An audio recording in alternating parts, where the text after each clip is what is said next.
Well, aren't you a regular Nancy Drew? I learned that from the Nancy Drew Detective. Okay, go. You think you can follow the clues and solve the case of the missing condiment, Nancy Drew? Because I've read every Nancy Drew mystery ever written. Nancy, please tell me you're joking. Wow, you suck at this Nancy Drew stuff. You should get a new hobby. My name is Carson Drew, and this is my assistant, Nancy.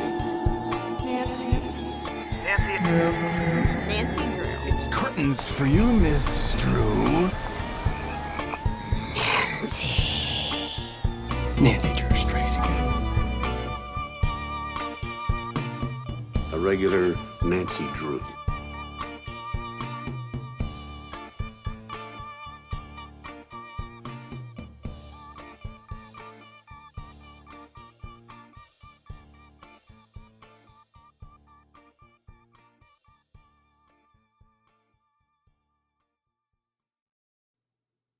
Well, hello, regular Drews. Hello, everyone. Welcome back to another episode. This is episode 131. Kori, I'm so pumped. We're back to the files. Yes, finally. It feels like coming home. It really does. Yeah, it's been too long, even though it has. really hasn't been any longer than normal, but here we are. I just love them so much. And this time we are going to be covering number, 18? Circle of Evil. Yes. I do have to say right off the bat, I kind of have beef with the name of this book.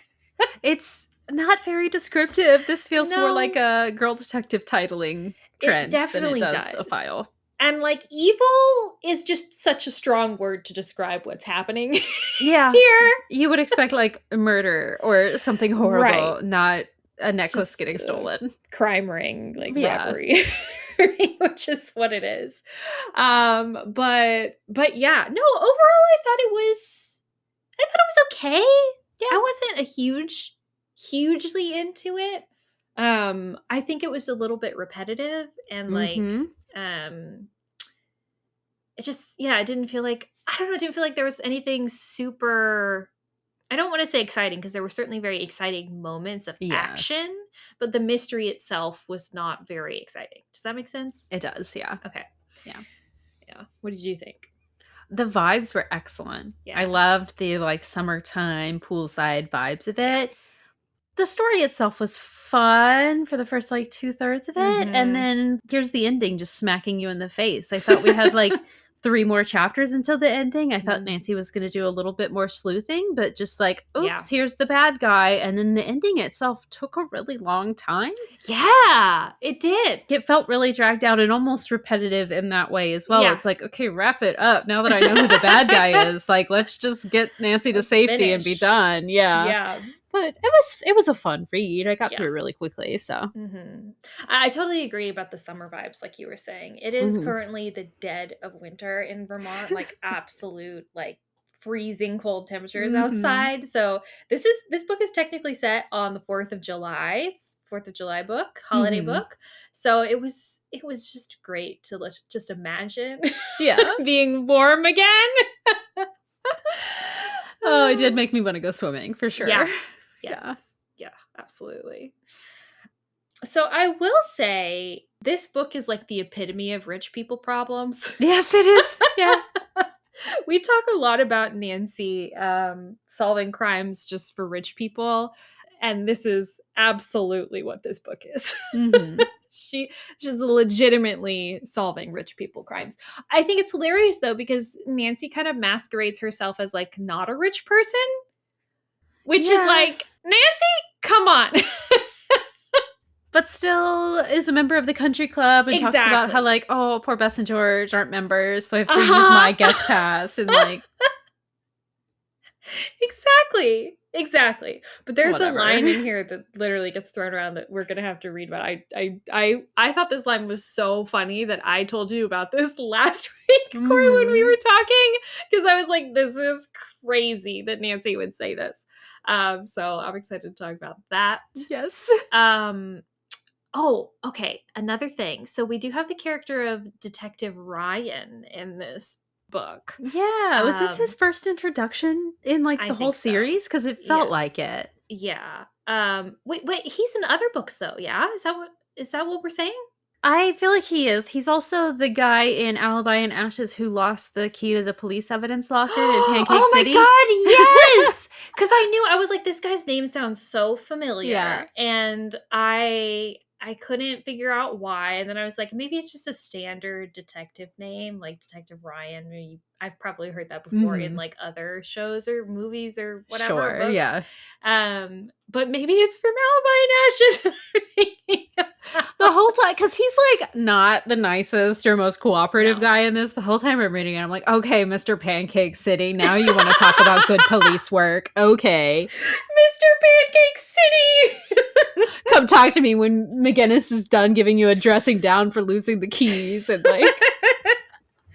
Oh my it's god. just so funny because he's like, not the most No. or I mean, he's kind of an amateur police officer in the game, so to see him in the book like Mr. Big Man that I know so much more than you, Nancy, Right. it just was kind of a funny contrast. No, yeah, so funny. I just think so. He's in this book, he's played up as being kind of like this cute, older-ish, like in his late 20s maybe, kind of cop. And I was so waiting for him to hit on Nancy or Nancy to be like into him or whatever, but we didn't really get that in this book. And as much as I'm like pleasantly surprised, I'm also kind of disappointed. Maybe they saved it for a later book because I definitely Maybe. feel like we've seen him in other files, even Yeah. if it's just like an offhand mention that he's Yeah. just kind of there with McGinnis or something. But Maybe so. Because I just feel like they kind of like underutilized him in yeah, this book somehow. And I don't know if it's because I wanted more flirty vibes. I didn't want him to hit on Nancy. right. But I wanted Nancy to feel like she wanted to impress him for some reason. Yeah. And I don't feel like that was there. And I was disappointed in that. She was more just kind of like annoyed that he wasn't taking her seriously, which is so fair. Right. But yeah, I was just like, wait, where's Detective Ryan? What does Detective Ryan think about this? What do you think about what Detective Ryan thinks about this, Nancy? But yeah, anyway. Oh my God. Okay, should we talk about the cover art? Yes, I'm obsessed with it. Oh my god, it's thoroughly pink and blue. Again, just the vibes. It matches the content so well in terms of just the summertime poolside vibes. It's great. Yes. So we have Nancy front and center on the cover, and she is wearing like this pink kind of loose ballooning, maybe like a linen shirt situation, over some little shorts, cotton shorts maybe, with a blue and pink, like kind of leafy, florally type print on it.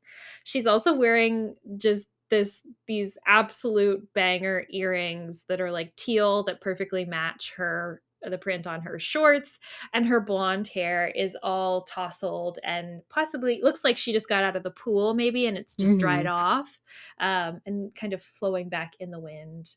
And then in the background, standing directly behind her, is this guy who I honestly don't know who he's supposed to be. I think it's Zach, the bartender. The bartender, yeah. Okay. Because the bartender is supposed to have dark hair and the lifeguard is a blonde. And I was thinking it was either the lifeguard or the bartender, but I'm pretty sure they mentioned that the lifeguard was blonde. So I think it has to be the bartender because he has dark hair. Also, this guy's wearing jeans on the cover, and I was like, we're at the pool, and if he's supposed to be the lifeguard, there's no way he's wearing jeans. Like, that's true. Yeah, that's a good point. But he's wearing a t-shirt that says River Heights Country Club, so that pretty much identifies him as a member of staff there. And then in the back, you can kind of see, I guess, what is supposed to be the country club clubhouse, the golf course in the very far back, and then this pool, which is the biggest pool I've ever seen in my entire life. Right. I want to go swimming in it. Yeah, but it's beautiful. It looks so pretty, especially because like the water like gives it like this kind of iridescent quality, which really works well with like the blue and the pink. It's very dreamy. It is. And yeah, it looks idyllic. I love it. 3 words? Can we just say wealth? Yeah, definitely. Because I think it's just a lot of it is just about money. No, it definitely who has is. it and who doesn't have it, and just wealthy people. Yeah, so wealth. I also feel like athletics are a big part of this. Definitely. All the swimming, the golfing. running, tennis, the weight room we talk about a lot. There's a lot of scenes where Nancy's running. A lot of that. A lot of that. Running from the bad guys, running through the woods. Yep. Yeah. Also some, perhaps they don't say that it's martial arts, but martial art-esque action. Definitely. Yeah. And just summer. And just maybe. summer. Yeah, summer. Got the 4th of July fireworks. We've got, barbecue by the pool. It's very summery. Yeah. Okay. Wealth, athletics, and summer then. There we go. Very nice. For Circle of Evil. Should we Do you want to start us off? Yes. Okay. So to start, Ned, Nancy, Bess, and George are at this party being hosted by fellow River Heights teen and token rich girl, Joanna Tate. None of them are particularly close to Joanna, who Nancy describes as being kind of shallow, but Nancy does know her from the River Heights Country Club, where both of their families have memberships. Also, Joanna's parents aren't home. They love to travel and are kind of frequently gone. So it's a pretty lively kind of teenage party while the parents aren't in town, you know. Joanna starts talking to pretty much everyone and very loudly about this amazingly expensive necklace with rubies and diamonds that are the size of marbles, that her father is going to give her whenever she turns 21. And she is just desperate to show this to everyone, even though no one else at the party really seems to care. She keeps saying oh, everyone here wants to know about my necklace, Nancy. Nancy's maybe don't tell people. And she's no, they need to see it. They want to see it. The people are demanding it. No, they're not. So Joanna goes to find it. It's kept in her family's safe or something. And she goes to go get it to show everyone. Meanwhile, Nancy ends up being a party casualty. There is a spilled drink situation that gets all over Nancy, and she tries to go to the bathroom to try to clean herself up from the spill. And then on her way, she's in the hallway, she hears a scream behind a door. So Nancy rushes into this room and sees Joanna standing in front of an open wall safe. Obviously, her new fancy necklace is now missing. Obviously, everyone at the party knew about this necklace because Joanna just told them, but Joanna says that none of them actually knew about the safe. So it doesn't seem like maybe someone at the party would have had time to steal it or knew where it was in the house, right? The safe itself doesn't look like it was actually broken into, so it was either opened by someone who knew the combination, which Joanna says is only her and her parents, or someone who could pick the lock undetected, which seems very skilled. Someone could have broken in during the party, but really the last time Joanna saw the necklace was in the safe was 3 days ago when they put it in there for the first time. And Joanna has actually been spending most of her time in the past couple of days at the country club. So really anyone could have broken into her house in the past couple days at any point in time and taken it. So Nancy calls the police to have them come, but Joanna also asks Nancy to investigate. She's really desperate for it to be found before her parents get home, obviously. So of course, Nancy agrees to help, right? But then Detective John Ryan arrives on the scene. Apparently he is new to River Heights and doesn't know about Nancy. You gotta learn. So he's pretty standoffish towards her, and he does not want her investigating this case. He actually warns her off of investigating. He says he gives a pretty serious threat. Of course, apparently he's also in his late 20s and very attractive, as I said before. So I can only hope that we get some scandal with Detective Ryan later. But anyway, the next day, Nancy visits the country club to shadow Joanna and see just how many people there she may have told about the necklace. Turns out, pretty much everyone she's told about this necklace, including Mike, the lifeguard, Zach, the bartender, and Max, who is this recent heir to his father's electronics company. She also tells them all about how it's now missing, and to Nancy's frustration, how Nancy is investigating the case for her. So Nancy's cover is immediately blown, and everyone knows that she's there to try to find who stole Joanna's necklace. So great. Nancy, though, is starting to pick up on something here. And that is everyone at this country club knows each other's business in like a big way.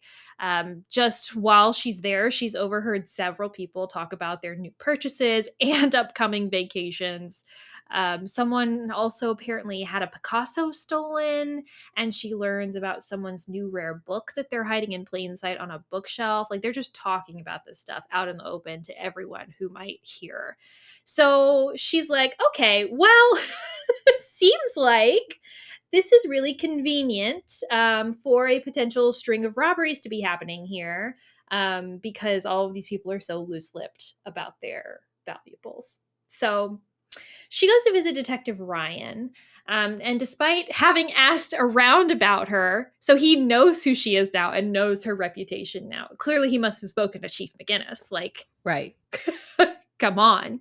But he's still really adamant that this case is police business and that she needs to mind her own business, not police business. Okay. It's up to you. If you don't want this case solved in time, like, seriously. fine. So he does listen to her theory, but he says he doesn't have enough people on the case to follow up about like all of these different robberies or whatever. And then I'm like, okay, but literally Nancy is sitting there offering to do your work for you, basically. Mm-hmm. And your excuse for not listening to her is that you don't have enough people to do it when she's offering to do it. You know what I mean? Mm-hmm. It's just crazy. But anyway, he's then like trying to like get her out of his office when he gets a phone call, which Nancy quickly realizes is a call to inform him that another robbery has just taken place. So he leaves for the scene of the crime to go investigate, and Nancy notices that he left his notebook behind. So she does a little Snoopy Snoop Mm-hmm. and realizes that that man with the rare book who she overheard talking at the country club, his name's Mr. Fairchild, it's him who was just robbed. The rare book is now missing. So, yeah. So Nancy did actually a little bit more sleuthing in Detective Ryan's office before she leaves, and she discovered that there were 2 other recent robberies, and both of the victims were, of course, members of the country club. So the next day, Nancy recruits Bess and George and Ned to help her at the club. And so they head over there and they split up and try to like go around the club and just kind of keep an eye on things. So Nancy hangs out by the pool and just tries to eavesdrop on people there. And she learns that everyone has now heard about the rare book theft, but this doesn't dissuade people from still going on and on about their valuables and where they're kept and when they're going to be out of the house for them to be stolen. So Mike, the lifeguard, comes over and he is super interested in Nancy's investigation because, of course, Joanna told him as well. And he's like, "Oh, I love mystery novels and blah blah blah," and he just like is like way too interested in it. Mm-hmm. And then Zach, the bartender, actually comes over to ask her about it as well. And everyone's being really sketchy. So Nancy is, of course, super concerned that one of these people could be responsible for the thefts. So after swimming, she decides that she's going to go take a shower really quickly. So she goes to the locker room. And as she's coming in, she accidentally startles this woman who's already inside the locker room. It's this woman with super, super curly red hair. And as she walks in, the girl just like, oh goodness, and like runs out and leaves behind a tote bag. And Nancy tries to like call after her, like, "You left your bag," but she's already gone. Mm-hmm. So whatever, Nancy goes to take her shower, and as she's getting in, we have to comment about how like it's a super fancy shower because the club is so fancy. So it has like 3 different shower heads. And as she turns the water on, it's only hot water, like no cold is coming out at all. And so it's actually scalding her. And so all 3 of these shower heads are just pelting her with this boiling water almost. And so she tries to jump out of the shower, but the door is stuck. So this is horrifying. Actually, this is really scary. But thankfully, some other random patron of the club comes in, happens to hear her. Here's my question. Can she not just turn it off? I think she tried, right? Did it not? I can't remember, actually. I thought she tried to like adjust it, but it just wouldn't get cold. But I'm like, oh yeah. And I'm like, well, just turn it off. Yeah, Nancy reached out for the hot faucet and turned it all the way off, bracing herself for a blast of cold, but the spray never came. So it doesn't sound like she turned it off. Oh. Like she was just turning it to cold. Just turn it off. So like, yeah, I feel like that's horrible and scary and everything, but Yeah. maybe can we use our common sense and just turn the water off? Probably wouldn't have been so bad, but oh my gosh, that's so funny. I didn't even catch that. So Nancy's getting scalded, just refusing to help herself. Well, just turn it off. Because she turned it on. Yeah. It's not like the handle's stuck. No. That's so funny. Oh my gosh. Oh my gosh. Nancy. Well, anyway, thankfully this other random woman comes in, sees her, and is able to help her get out of the shower. But then she says something like, oh, I just came back from my bag. And she goes over to the tote bag that Nancy had assumed was the redhead woman's. And she's like, oh, this is my bag. And she starts looking through it and says that her watch is missing. So actually, it seems like the redheaded woman was actually just rifling through this bag that had been left and stole the watch. Right. Great. So anyway, this woman is really shocked to hear that Nancy has been through this ordeal because she mentions that the showers actually just got renovated. So it's not like any old problem or something that they knew about, whatever. Oh yeah, so she stops Zach in the hallway, the bartender, and gets him to call maintenance. And then she says to Nancy, like, "Oh, you have to go see Rita. She's the best massage therapist ever. She'll help you." And so she takes her to the massage room, and then we meet Rita, and Rita gives her some like salve to put on her burn. This is really helpful, and Nancy learns from Rita that this is apparently not the first time the showers have done this. That apparently the renovation did cause some sort of issue. Or something weird. But Mrs. Davenport, who is the person that Rita is currently giving a massage to, this woman says, like, oh, that's really weird because I use the showers here every day and that's never happened to me. So is Rita lying on purpose? Did someone sabotage her shower? So weird. Yeah. We got to talk about this later. I guess everyone here knows Nancy's investigating, but this is really fast for sabotage at this stage, but whatever. Anyway, so Nancy puts on the salve that Rita gives her, and she overhears Mrs. Davenport telling Rita about a very expensive Roman coin that her husband just purchased, how it's like $250,000 or something for this single coin. And Nancy mentally makes a note of Rita being a potential suspect, considering that, like, oh, all these people are telling her about their valuables and she's lying about the showers, and very strange. After all this, Nancy, Bess, and George all meet back up to discuss the things that they found today. They actually go get some pizza, and then Ned joins them about halfway through their pizza party. Bess tells us that she got to spend the day with cute golf caddies. Good for you, Bess. None of them seem particularly suspicious, and no real information there. George got to spend the day with the club's tennis instructor, who is apparently some famous tennis player or whatever. And she now has a crush on him. And so she's like, oh, there's no way he did anything strange. Typical George. So she tells us that she also talked to Max that day, the guy whose father just left him the electronics company or whatever. And she says that Max tried to make a bet on their game with the tennis instructor, but the tennis instructor did not accept the money. And so George thinks that because he didn't want to accept free cash, that like he couldn't be the theft, because obviously getting this money is not that big of a deal to him. Yeah. Nancy then tells them about her hot shower and the redheaded girl, and George says, oh, I saw her at the club too. I'm pretty sure her name is Cindy. So they all agree that they need to keep an eye out for Cindy because she's definitely acting weird. Ned thinks that he has a lead, though. He actually overheard a guy talking about a new fancy vase he just bought, and Mike, the lifeguard, was super, super interested in it, like weirdly interested in it. And he also overheard him saying that he was going to be out of town. And so Ned realizes that the whole house is going to be empty starting that night.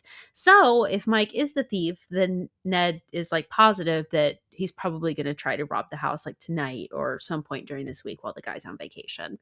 So it is stakeout time. That night they head to this guy's house, just Nancy and Ned. They head to his house and Ned stakes out the front of the house while Nancy goes around to the back side of the house. They have this they work out a signal to give each other if they see anything. And so Nancy goes around and she hides in this willow tree in the backyard. She's just sitting there for about an hour. And then finally some shadowy figure starts creeping towards the back door. So Nancy peeks out from the tree to try to get a better look, but the shadowy figure hears her and starts to run. Nancy takes off after him, but unfortunately her foot is half asleep from, I guess she was sitting on it. And so she stumbles as she tries to run, and the guy ends up getting a head start. She chases them all the way through the woods and over a fence where she ends up losing them, but she realizes that actually now where she is right by the country club. So that must be where this shadowy figure was headed. So Nancy keeps going and heads to the country club. The clubhouse itself is locked, but Nancy ends up seeing footprints coming from the same direction as she was. So she starts to follow these. And these lead her to the pool area. And so she's looking around. I think she hears something and she goes to turn. But then suddenly she is pushed into the water and falls into the pool and then is held underwater by some attacker, probably this shadowy figure. So Nancy struggles against this person until she has a brilliant plan. Pull them in with me, you know? So she does this, and then after a minute, her attacker releases her and climbs out of the pool and books it. And so she comes up gasping for air and sees that this person has fled. She's obviously way too worn out at this point from struggling under the water to try to go after them. So she's just kind of weakly hanging on to the side of the pool until she recovers. She ends up getting caught by a security guard, and she pretends to be here on a dare. I don't know why she doesn't just be yo, someone tried to drown me. I don't understand. Still trying to be incognito, I guess, but I thought that ship had sailed, so I think she doesn't want him to call the cops on her, but it's Nancy, at this point, you need help. Someone just tried to drown you. I'm sorry. Literally tried to drown you. So this is not the time to play it off like you jumped in yourself. Sorry. Also, thinking too, once they do eventually catch this person, it's this is attempted murder. Yeah.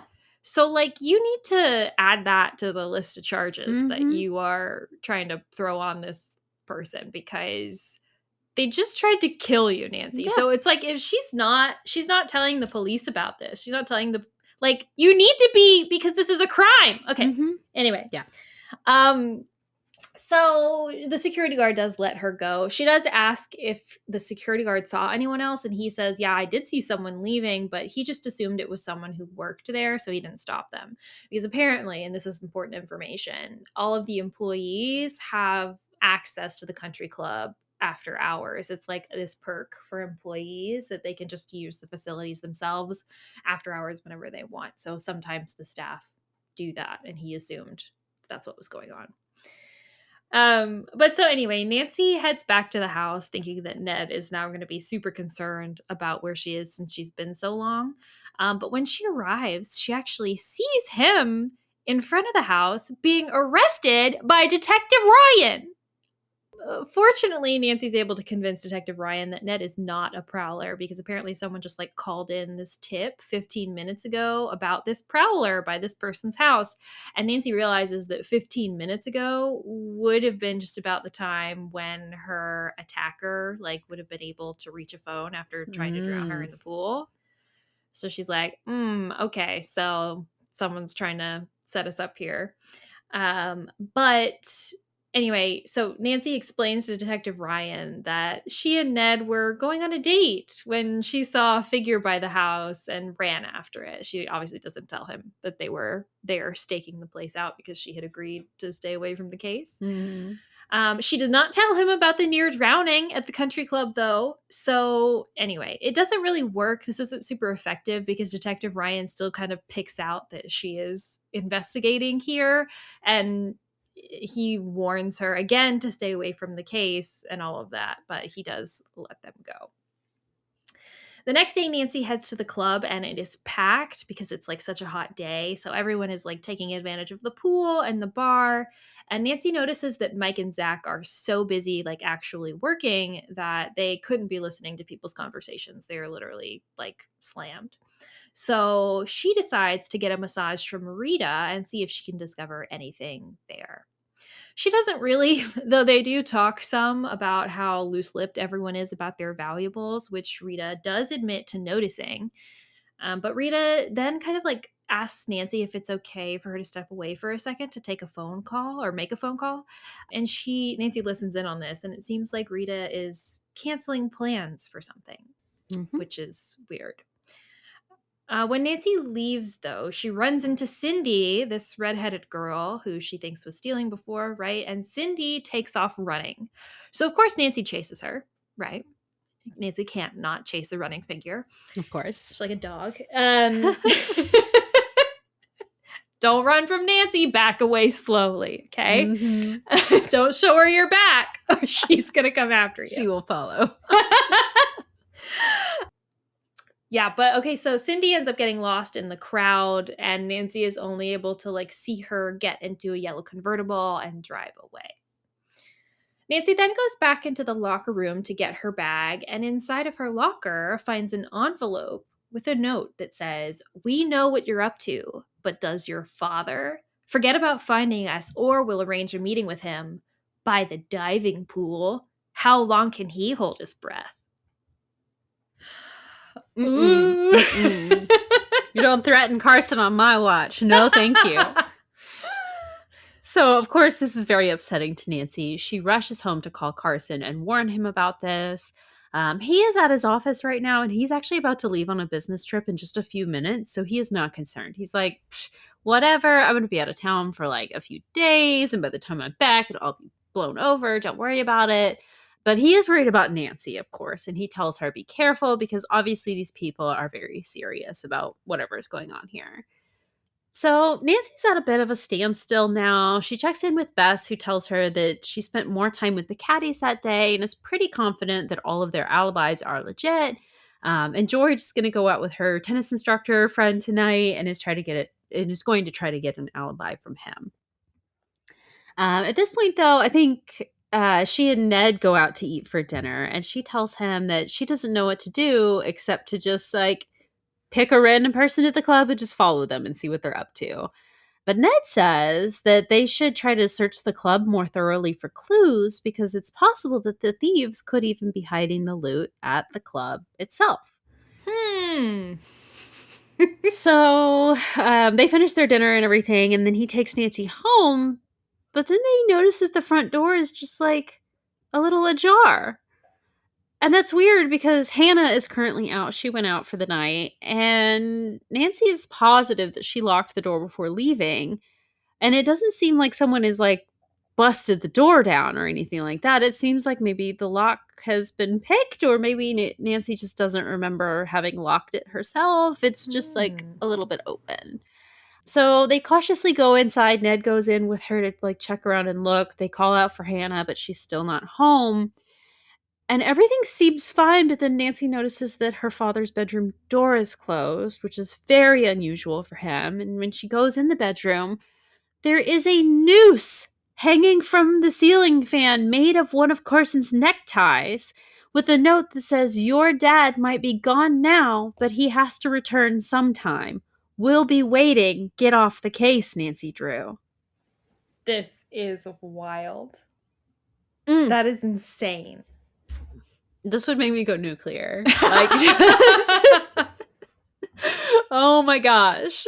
Awful. So, of course, Nancy is really upset about this now, but her relationship with Detective Ryan means that she still does not want to go to the cops about this. No, crazy. Then when someone broke into your house, Nancy, and left a noose. Yeah. Tell the detective. This has to be at least 2 more crimes, right?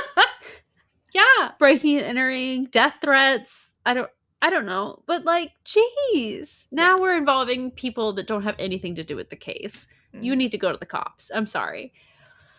Anyway, so Ned leaves and then Hannah comes home and Nancy goes on a drive to think. And she just somehow happens to end up at the country club.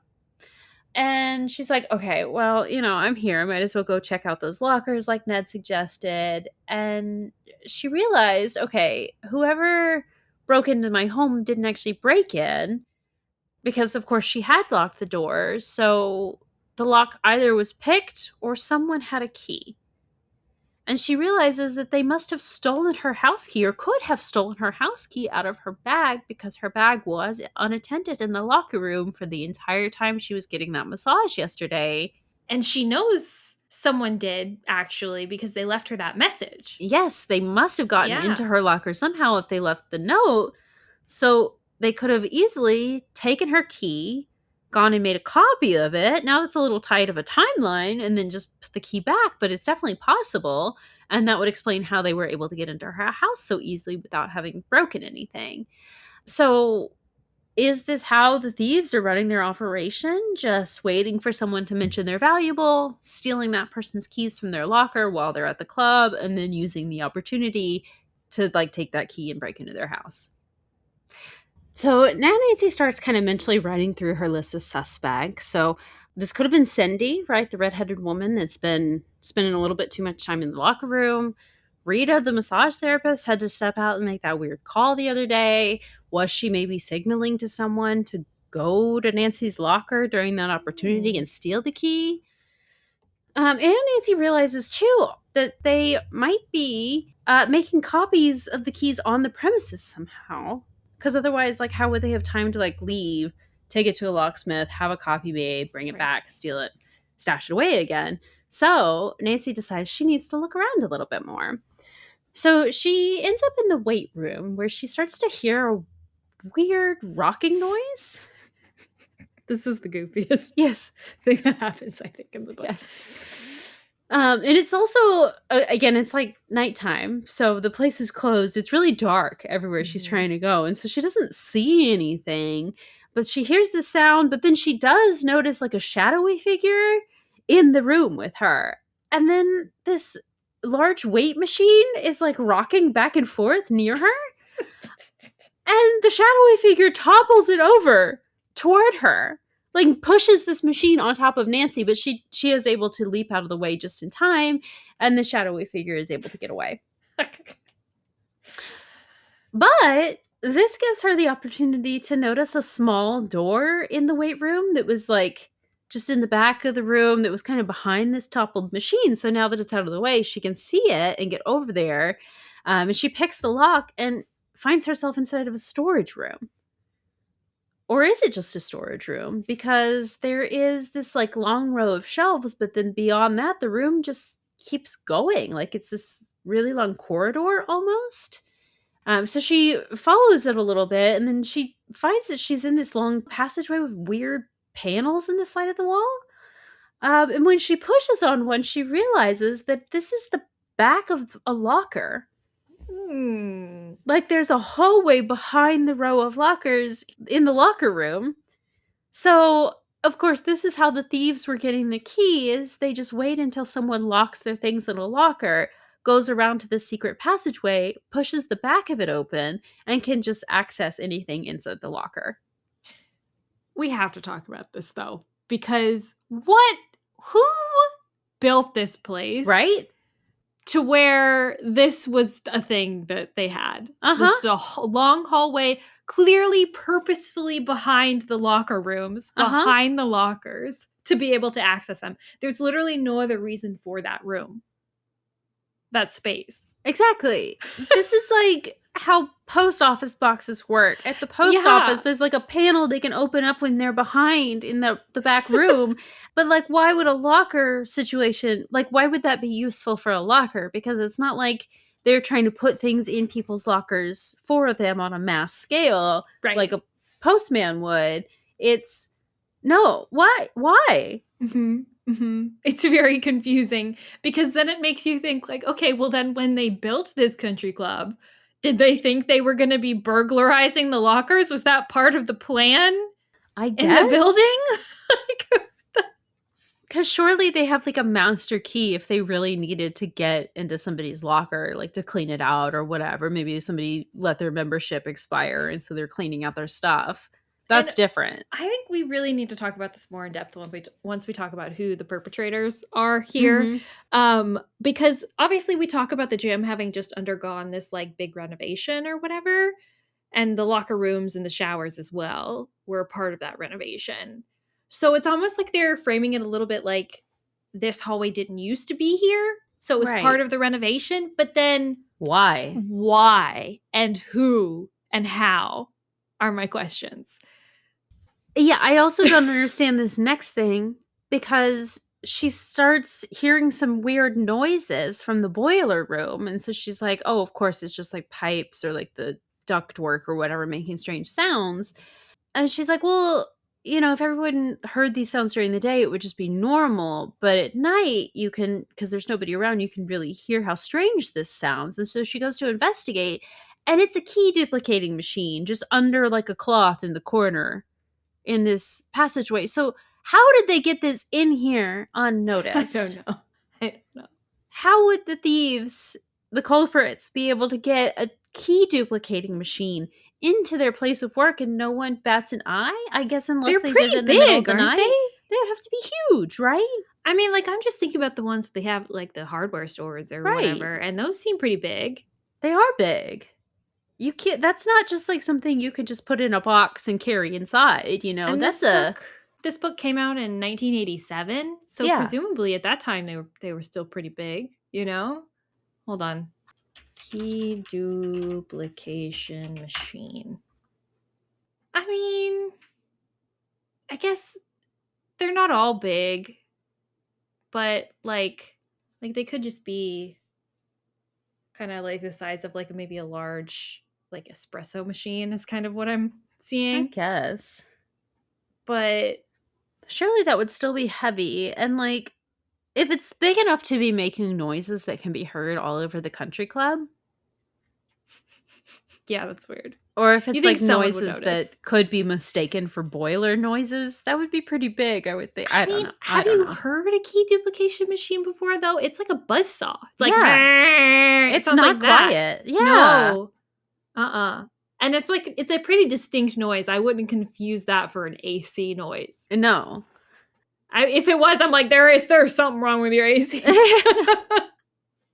But, okay, but now we know how these thefts are being done, right? So whoever will break into the locker, go get the key, duplicate it in this weird passageway, go put the key right back, and then later that night or whenever, use the key to then break into the house and steal the item. So the only thing we really don't know at this point is who is doing it and where they're keeping the stash, because we haven't been able to find out where the valuables actually are. At this point, she's like walking around the building a little bit more, just snooping out other things, and she starts to hear voices. And she's like, oh, geez, it's the bad guys coming back to like make sure that I got crushed under that weight thing that they tried to knock over onto me. But it turns out to just be Bess and George, thankfully. They're actually just here with their dates who have free run of the place at night, and they're just sitting here having sodas. But yeah, so it's Bess, George, a caddy, and the tennis instructor. And so Nancy goes over to hang out with them. They've all been together all evening, and so obviously Bess and George can vouch for these boys that it wasn't either of them. But of course now, because the employee perks or whatever, they're just here to hang out for the evening. And so Nancy is glad to see them, of course, and she crosses these two guys off of her suspect list, and they actually start talking about how tomorrow is the big 4th of July party here at the club, and Bess and George are like making plans with their dates to do something special tomorrow. And Nancy realizes that, oh, this party would be the perfect time to spring a trap. I love this. I love a trap. It's so very Scooby-Doo. It is. But so the next day, Nancy has Bess pose as a new to town rich country club goer. I love this. Mostly because Bess plays her part so well. She goes around to pretty much everyone talking about like her valuables in her family's library safe and how her whole family is going to be out of town starting tomorrow, just really hamming it up. She even also borrowed, I think, one of Ned's friends' convertibles to that's drive right, yeah. here to like act super rich or whatever. So I love this, but I do think it's really weird that no one recognizes Bess doing this. Right. Number one, because she has absolutely been all over this country club in the past week with Nancy the whole time. And also because, like, this is the River Heights Country Club. Yeah, doesn't everyone know each other? She lives in town. Like, surely she knows who these people are and these people know who she is. You know what I mean? Yeah. I don't understand this. Particularly the staff, which is who we're trying to, kind of investigate here. Surely they are people who are Bess's age working here at the club. Shouldn't they absolutely know who she is? You would think. But whatever. So Bess is doing all this and Nancy is keeping a sharp eye on her and on everyone else who might be interested in what it is that she's saying. The plan is to have Bess go leave her bag in a locker and then go to work out in the weight room for a little bit and then go get a massage. So when Bess gets up to go do that, Nancy follows. And she sees Mike, the lifeguard, standing interestedly by the stairs. And Nancy is so sure that he is about to follow Bess and see where she's going. So she tries to follow as well. But as she does, she gets waylaid by Zach, the bartender, who says that she has a phone call. And this is really weird and makes no sense because literally everyone who would call Nancy is here at the country club right now. Like Ned and George are hanging out with friends at the bar and Carson's obviously out of town and Bess wouldn't is call down her the here hall. anyway. Yeah. Right. So this is bizarre. And so she goes to go, she realizes, Zach must be trying to stop me from following Mike. He must be in on it too. But she goes to answer the phone. And even though the person, this is so funny, the person's clearly trying to disguise their voice, Nancy recognizes that it's Rita's voice. And Rita says, I see you've decided to not take our advice and get off the case. So Nancy is like, what do you want, Rita? Like, just drop it. And Rita does drop the act. And she tells Nancy to look over at Zach. And she does. And we see that Zach has a gun out, pointed at Nancy. In the middle of this crowded country club room. He's got a gun pointed at her. And Nancy is like, what is he going to do? Shoot me in front of everyone here? Like, what do you think is going to happen?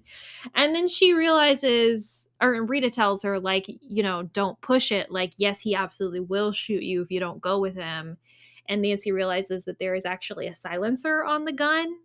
And just because of how crowded and noisy the room is, I think she's in the bar area, like that it's possible the gun could go off and no one would notice. Which is wild. See, this ending came out of nowhere. I feel like we could have had at least another 2 or 3 chapters of her investigating before we have this reveal. And it's literally like she turns around and the bad guy's got his gun pointed at her. What? I just feel like it's such a huge escalation so quickly. Right? So out of quickly. nowhere. Out of nowhere. Because before we were getting scalded by showers. The drowning thing was intense. Right. But the weight thing being pushed over on top of, like, these are mediocre kind of like attempts on Nancy's life. To then suddenly come out with a gun is like, and we didn't even know it was you yet, like is a lot. I feel like more frequently in the files what we do is we have someone trying to take Nancy away and then suddenly we realize, oh shoot, they are the bad guy, but by this point in time Nancy has trusted them and gone to some kind of second location or something Right. where it's easier to subdue her. But like to just pull a gun in a crowded room on Nancy when she doesn't even know that it's you is a lot.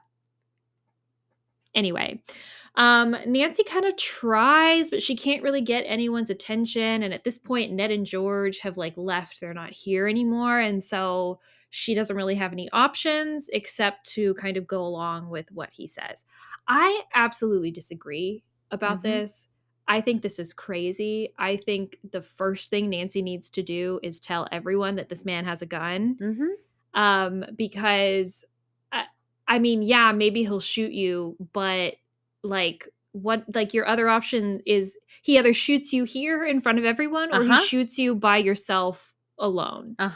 And in those two situations, there's only one situation where you have the opportunity to survive that.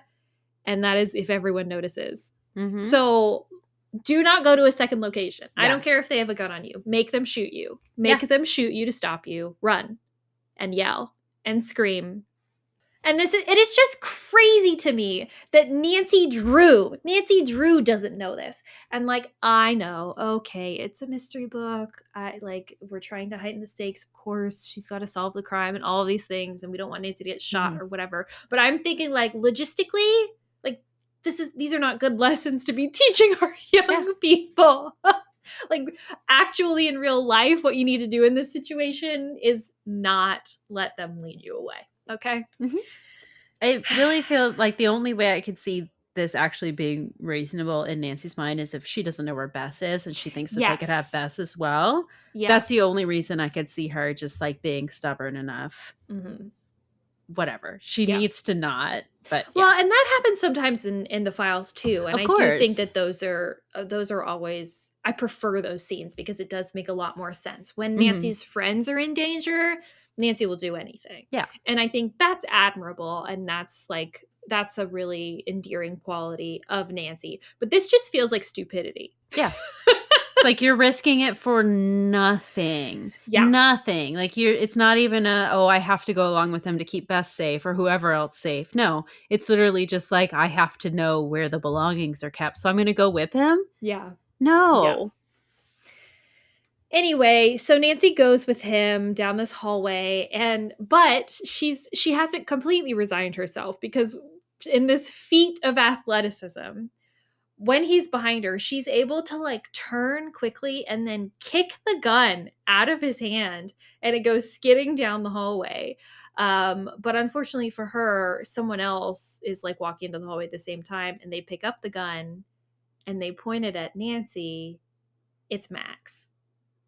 Do you remember Max? Me neither. I only remembered him because they brought him up so many times when he was irrelevant. And I was like, we've mentioned him too many times for him not to come back at the end. Exactly. Yeah.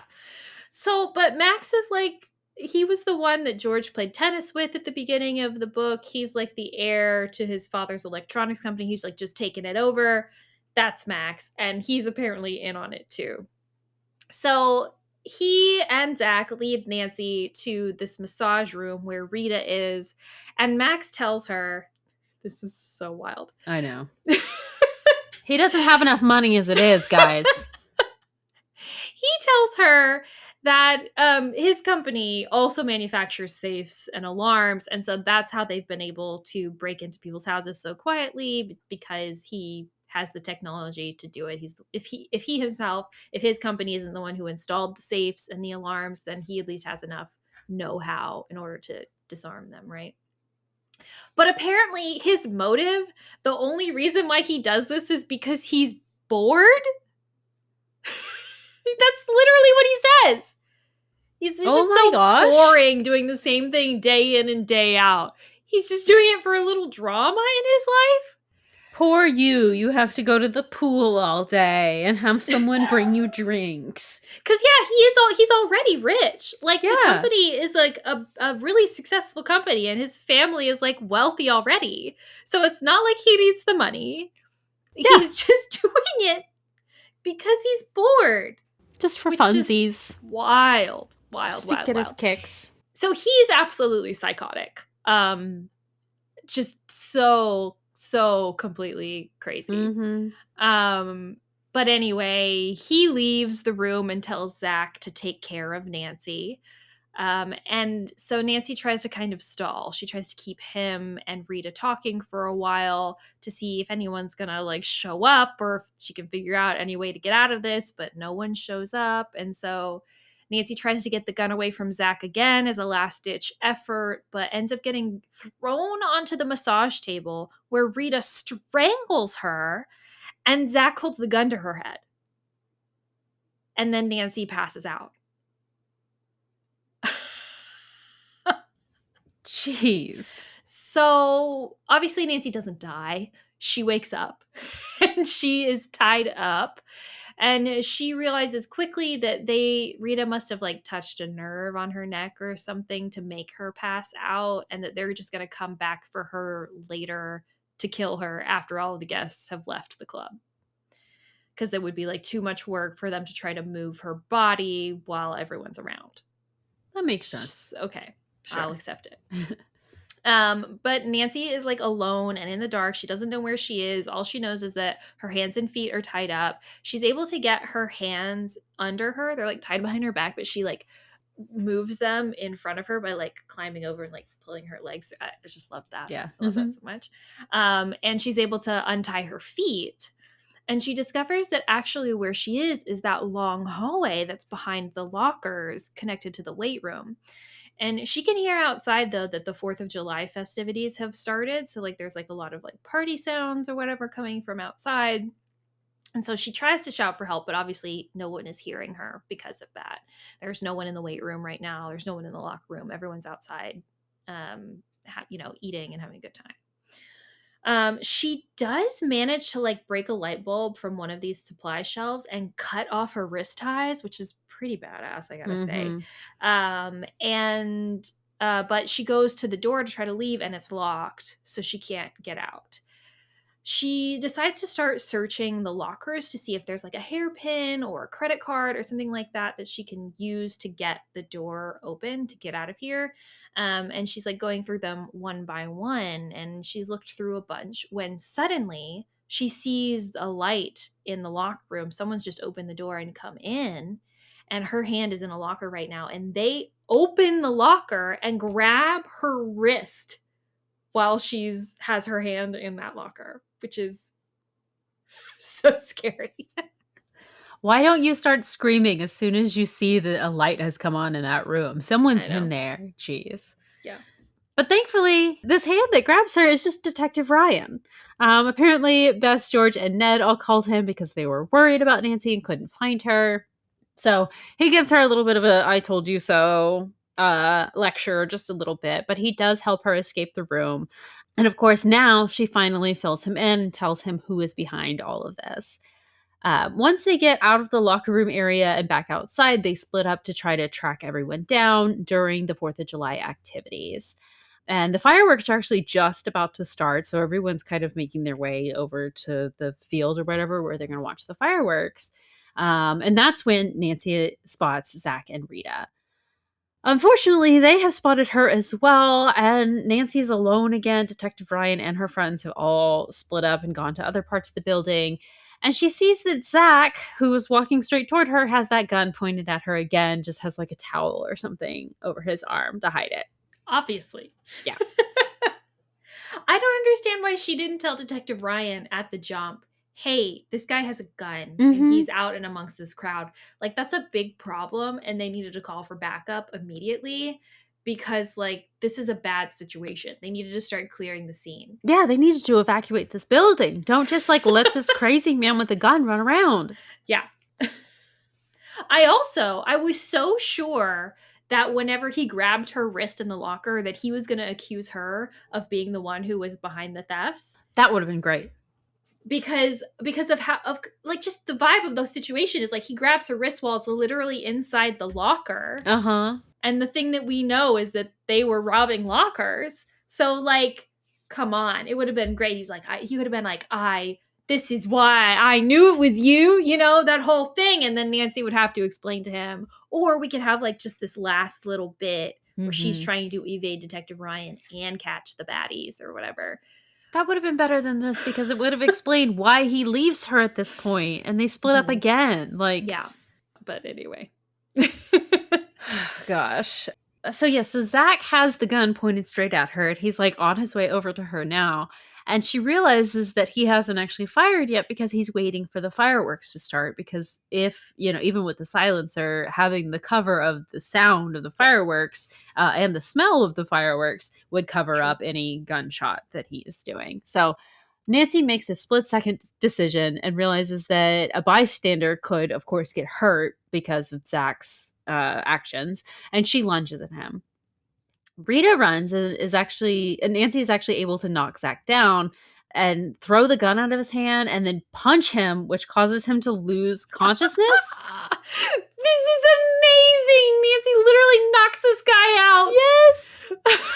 Excellent. She jumps on him. Just imagine Nancy Drew running full sprint at you, jumping on top of you, knocking you to the ground, causing your gun to go flying out of your hand, and you get punched so hard in the face by this 19-year-old girl that you pass out. Excellent. You know what, Zach? You deserve this. I love it. I love it. I love it. I love it. Unfortunately, though, Max shows up again and grabs the gun again. This is so frustrating. It's so repetitive. Zach regains consciousness now, though, and he and Max start to slowly walk Nancy back to the clubhouse, again at gunpoint. And Nancy is trying to figure out how to get out of this situation, how to use the crowd to her advantage. And she realizes as they pass the pool that Rita must have fallen in and Detective Ryan went in the pool after her. So she does an about face and pushes Max into Zach, and this causes both of them to fall over into the pool as well. And somehow Detective Ryan is able to disarm them in the pool and arrest all three of them. I don't understand this. The book does not really explain it in much detail. It's just that Nancy kind of pushes them in the pool and then they are arrested and the gun is like floating away or something. That's it. Oh my gosh. Yeah, it's just an abrupt whatever. It just seems like there are three people in the pool, or I think Rita is like trying to get out at this point, and Nancy is like standing right there and stopping her or something. So I understand Nancy's able to take care of Rita, but somehow Detective Ryan is able to subdue two men in the pool. Like, presumably he's fully clothed. They have a gun. It just seems like Detective Ryan is going to have to pull off some pretty extreme water kind of aerobics or something to accomplish this, but whatever. I respect it. I'm sorry, Detective Pancake City. Like, you deserve some credit here. Oh my gosh. So cut to the next day. Nancy is back with Joanna, who we haven't seen since the start of the story because, by the way, Nancy made her stay away after all the blabbing that she did, the fact that Nancy was on the case. But she is back with Nancy at the club and thanks her for catching the thieves for her. They did find all the stolen loot. By the way, Rita had just been keeping it at her apartment. Yeah. So Joanna is going to get the necklace back, but not before the police use it as evidence in the case, whatever, blah, blah, blah. Nancy does tell her that she needs to be more careful in the future about blabbing about her valuables when her and her family are on vacation. And Joanna's like, oh yeah, you're right about that. Sure, I'll take your advice in the future, Nancy. But then immediately turns around and tells Mike that she's so glad that she didn't blab about the safe in the dining room because that's where all her real valuables are kept. Like, they have a second safe. And she just immediately is like, oh, Mike, did you know about all my other money? Like, okay. But then on Nancy's way out, she actually runs into Detective Ryan again, and he admits that he was being stupid for not listening to her sooner. And then they make a truce and decide that they will work together at least until it doesn't work out for them. They're like, okay, well, next time we'll be good, and if it doesn't work next time, then we can go back to being enemies. But for now, then we can go forward and be good. So the end. Oh my goodness. Oh. Yeah, I don't know. I just felt like somehow nothing really happened. Yeah. I don't know why I feel that way, because clearly a lot happened. Like, Nancy almost gets drowned. She gets held at gunpoint twice. Uh-huh. She gets strangled. Lots of things happen to Nancy, Mm-hmm. including the threats. The noose was intense, like Yeah. all of that. But it just feels like as far as the crime goes, they stole the necklace, and I guess we kind of know about the book theft. Mm-hmm. And probably they did the Picasso too. Mm-hmm. But like there wasn't actually really any investigation of those crimes. Nope. Like we didn't look into those homes or the circumstances of how those were stolen. We didn't see if like the MOs matched, right? We didn't see if there was signs of break-ins at those other places. I don't know. I just feel like we just go to the country club every day. Yep. And hope we hear something. And luckily we kind of did. Like, you know? Yeah. No, Nancy decides very early on in the story, like chapter 2 maybe, that she knows for certain that it's at the country club, so she can disregard any other possible sources of this drama. Right. And I love a good Nancy breaking in and snooping, because Yeah. obviously that's key. Like, we have to do that in every mystery, but it was like the only thing we did. I wanted her to like have more on the suspects or go and find the valuables. I don't like that they were just at Rita's apartment and we just find that out after the fact. Yeah. Like, I wanted a little bit more to happen, a little bit more sleuthing. Maybe she finds other clues and then we have the ending, and the ending not be as long as it was, because we really started the ending like 6 chapters before the last chapter. So yeah, I felt like the reveal with she turns around and he's standing there holding the gun at her, that was way too soon. And we didn't have enough dirt on him or Rita just yet. I just feel like the book kind of needed to pick a lane. Like, I feel like it was trying to show us stuff outside of the country club and show us stuff in the country club. I kind of just feel like if we wanted to make it about the country club, then let's not leave the country club. Yeah. Let's have the entire investigation take place at the country club. And there's no doubt from the beginning that that's what we need to be doing. And let's just stick to that. Because like too much, there was like Nancy going home, Nancy getting pizza outside of the country club, Nancy going to visit Detective Ryan at the police station. I kind of feel like let's just stay at the country club. And then I feel like the theft itself, like Joanna's necklace being missing, I feel like we needed to learn about that at the country club. You know what I mean? Yeah. The whole party scene at the beginning was totally unnecessary, because it makes it seem like, oh, there's this world outside of it, but actually we're not going to talk about it at all. Right. You know? If we were going to do all that, then we should have Nancy sneaking into Rita's apartment and finding something there, or some, not necessarily that, but if we're going to make it outside, then go explore other things, not just country club people. Either have it that way from the beginning or don't, because you're right. It's too much back and forth. Yeah. Yeah. It's not that it's too much back and forth. I think it's that it doesn't make sense for there to not be both if you're going to set it in both. But we just have those questions like, why would Nancy automatically assume that all of these crimes are connected and not spend any time investigating the outside if we're going to make it about that? You know what I mean? Like, so let's just make it about the country club so that that's not a question. She didn't even interview the other victims of the thefts. Like, didn't even ask them anything about the circumstances surrounding the thefts. Nothing. Only Joanna. Yeah. Which is weird. Wild. It's wild. Yeah. So anyway, I mean, I don't know. I thought it was cute. It was fun. Yeah, it was nice fun. And summertime vibes, which was, sad for me right now because I'm not in summer. But no, I thought it was cute and fun. I just didn't, I don't know. I was a little disappointed, I think. But I can't be too disappointed because it's a file. Yeah. And I just love Nancy and her friends doing shenanigans. You got a little Carson cameo moment, which was good. I needed a little bit more. A little more, yeah. A little more of him. But we saw Hannah, so our whole Drew crew is represented, you know? But I don't know.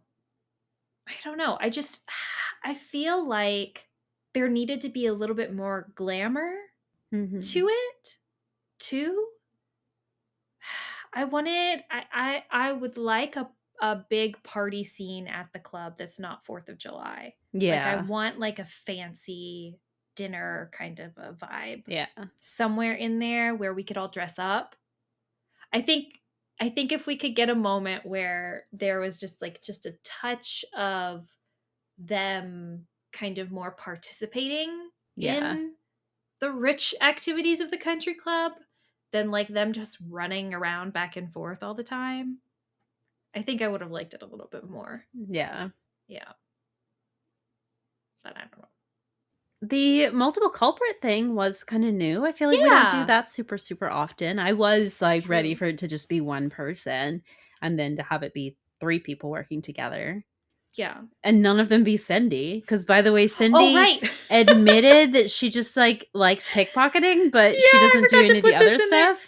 I forgot to mention that. Yeah, no, Cindy is not involved at all, but she did come up to Nancy at one point and she's like, I'm so sorry. I'm just a klepto and I can't can't stop stealing stuff. Oh, that's so funny. Oh my gosh. Okay, I do have to just read you guys this one line about Nancy of her opinion of herself. Let me find it. Okay, yeah, Nancy's talking to Rita. She's getting a massage from Rita and talking to her about everyone, being so loose-lipped about their valuables and everything. And laughing, Rita dug her fingers into the back of Nancy's neck. Well, most of them have plenty of it, meaning money. So I guess it's normal to talk about it. Nancy says, I suppose, but I think if I were really rich, I'd be more discreet about it. If you were really rich! Oh my God, Nancy. Oh my God. Are we trying to do some revisionist history here? That like Nancy's not as rich anymore? Because maybe she was a little bit wealthier in the original text, but now we're at more just like middle class? What's going on here? No way, because Nancy literally, they talk about at the very beginning, both of their families are a part of this same country club. Nancy's father, lawyer Carson Drew, belonged to it, and so did the Tates, meaning the country club. Nancy, come on, girl. Girl, you're rich. You're rich. You're not middle class. You are upper middle class, my lady. Like, let's do a little reality check right here, okay?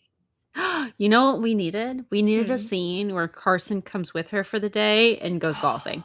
Oh my God, obviously. Yes. Like, that's clearly the reason that he belongs to the club, because golf is his hobby. Yeah. Like, of course they're members. Like, it makes so much sense. Honestly, I would have loved, they like threaten Carson in the book. I would have loved a whole hidden staircase moment where they actually kidnap Carson and Nancy has to go rescue him. That's what this book is missing. Yeah. It's missing Carson. It needed more Carson involvement and threat to Carson, because obviously they pretended that, but then it's not, the threats are kind of empty because Carson's gone. He's not here. So we're not actually worried about him. We need to actually be worried about him. Of course. Oh, yeah. We can't threaten him twice, but only have one scene with him in it, Right. Like, he needs to be more around and affected by all this, definitely. Or make the threat to someone else, right? Or make the threat to Bess or something. Yeah. Obviously. Hey, Ned is right there. Yeah. Let's have Ned be our damsel in distress, please. Yeah. Oh, wow. I will say I was super annoyed at the fact that Ned is kind of the one who cracked the case open for us. Like, Nancy is kind of floundering, and it's his suggestion of like, hey, maybe we should search the country club a little more thoroughly that actually gets them anywhere. It's like, dang it. I hate it when he gets to be the star. Yeah. Oh, well. I just want to go sit by the pool all day. I know. Drink lemonade and wear cute little shorts like this. Gosh, she's adorable. I know. It's so cute. It's so cute. Oh. Yeah. I don't know. I don't think I have anything else to say. No. Yeah. It's just vibes. It's just fun. a normal a normal Nancy Drew file. Yeah. Nothing to really remark upon, I think. But not bad. No. Like, I wouldn't say, I'm trying to think of what is a worse file than this one. Honestly, not much Ooh. comes to mind, Well, but because all of the files are so good. yeah, it's hard to find a dud within the files for sure. Let me see. I'm doing a quick scan of them all. I would say this is like on par with like Smile and Say Murder, or like, oh no, Heart of Danger was really good. Oh, we loved that one. That was We loved Heart the of one set Danger. in Texas, wasn't it? With the cowboys. I don't know if it was Long Texas, Lost but Daughter. it was like, yeah. that's the Yeah. one. That was so good. I don't know. Maybe it is one of the worst No. files. Was Sinister Paradise any better than this? Didn't we read this one? I don't even remember. Oh, the Hawaii one? Yeah, with the volcano. No, that one was so good though because it ended with the helicopter situation. Right. I mean, I don't know. It was probably I just feel like this one, I don't know, it wasn't super compelling, you know what I mean? Yeah. The rest of them I feel like are like, "Oh, I really want to understand what's happening here." But I feel like the whole time I kind of knew. It's kind of obvious that like, "Oh yeah, it's a robbery. Obviously people at the country club are doing it. We just kind of have to figure out who it is." Yeah. You know? So maybe it is one of the worst files. Yeah.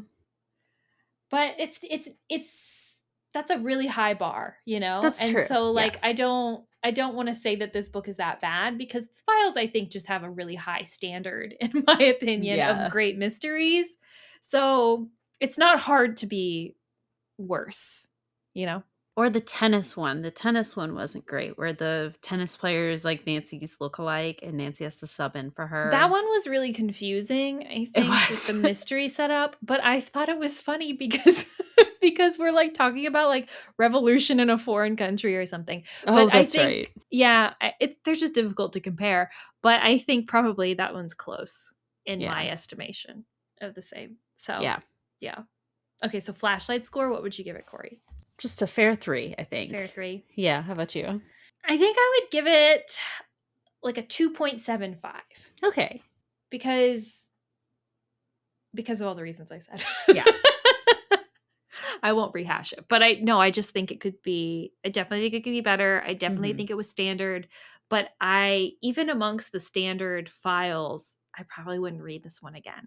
You think so? know? No, yeah. The vibes were the best part of it for me. Yeah. Absolutely. Just the setting and the just swimming all day long and playing tennis, going golfing. That was all great. But yeah, the mystery itself. If you were just reading a file for the vibes, then there's like 10 other ones that I would pick before this. Yeah. There's plenty of other ones that have that summary vibe. Like even some of the super mysteries. I'm thinking about Shockwaves when I think about the vibes of this book. You know, it's very similar. Yeah. Beachy. Not beach, but you know, we're still going swimming a lot. So that's the thing is like if we're going to make the book based on vibes, and what are the vibes actually supposed to be? Because summer vibes, yes, they're great. But if we're thinking about, okay, what's actually supposed to be set at a country club, we don't get a lot of like glitz or even just like wealth, and you know, we don't. Yeah, like, that's true. It's just kind of, it's certainly action packed. But a lot of the files are too. So I don't know. Yeah, so I think it's just a little under 3 for me. But otherwise I thought it was fine. It's fine. Good. And maybe the next one will be regular Drews. Oh my goodness, because we are not done. Of course, we're going to keep going with the files for a minute. Next up, we have case number 19, Sisters in Crime, which I do believe takes place on a college campus. Sorority sister vibe. Oh my gosh. This Really man with the 80s jacket. Yep. Yep. I can smell that fabric. Oh my gosh. Oh, yeah. And on the cover alone, we see Nancy having a fist fight with the masked man. So I'm very interested to know what's going to happen in this one. Of course, sisters like sorority sisters. Yes, like sorority I was sisters. like, are Should I Bess and read the George back? in there? Yes. Okay. A sorority girl's death pits Nancy against a campus killer. Oh, a killer. Oh, geez. Nancy's holiday at a California college with old friend Susan Victors turns out to be dangerous work. It seems Susan's sorority sister, Rena Charles, drowned mysteriously while scuba diving, and Susan can't believe it was an accident. Posing as a transfer student checking out the campus, Nancy discovers that the popular and powerful sorority girls are far from innocent. Some have evidence of a shocking cheating scandal, others hate Nancy on sight, but one of them has graduated to cold-blooded murder. The puns alone. I'm so ready. Oh, exciting. Very exciting. So this is going to be interesting. I don't think we've done, I mean, obviously Ned's in a fraternity, but we've never done like a sorority or fraternity themed book. We've had like the basketball team one with Ned. Which we talk about his frat brothers and that. Yeah. But never to this level. This is going to be interesting. So yeah, I hope Nancy rushes. Nancy, a little college freshman in the fall, going out to sorority events. That's a vibe right there. Yes, yeah. I know. I'm excited. So we'll have to see. We'll have to see what it actually ends up being. And I guess we hope you join us then. Yeah, we'll see you then. Thank you for listening to Regular Nancy Drew. If you like this episode, make sure to rate, review, and subscribe. Email us at regularnancydrew@gmail.com. You can also visit our website, regularnancydrew.com, and also follow us on Instagram at regularnancydrew. You can also support us on Patreon. Patrons at the $3 level vote on upcoming episode topics and get exclusive access to our Scoop Sesh series. And all patrons receive early access to each episode as well as weekly bonus content. And to all you regular Drews out there, thanks for listening.